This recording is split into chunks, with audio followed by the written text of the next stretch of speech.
And we have another episode of Bladerunner Tool Sharpenings Before and After. A gentleman just brought me several knives here. Old carbon steel knives with some nice wood handles on them.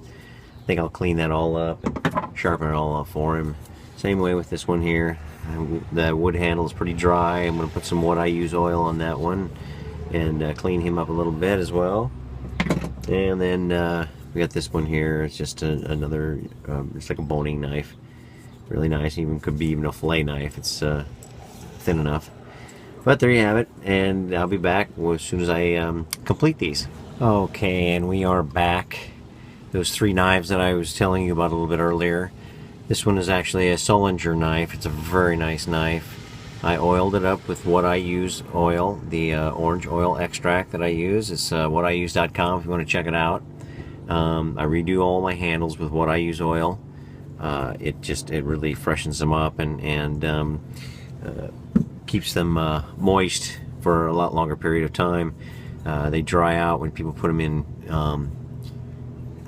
dishwashers and when they leave them in their strainers at home and don't dry their knives. So that's one of the tips I would like to give to you today is always dry your knives, even after you just used them and you have like maybe a little vegetable on them.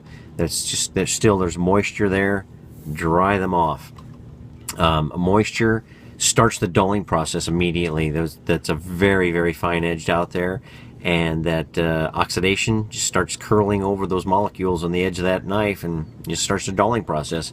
So you want to keep your knives as dry as possible. Never use them never put them in the dishwasher. And I just think those puppies, they pop. When you and look at the wood in this one. Isn't this beautiful?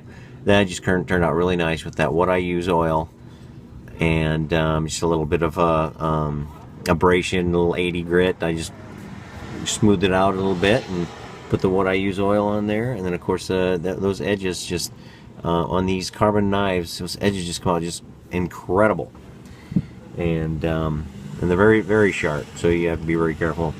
It's one of those kind of deals. So there you have another episode of Bladerunner Tool Sharpenings Before and After. Thank you very much for watching. Like us on Facebook. And remember, with Bladerunner Tool Sharpening, there's never a dull moment.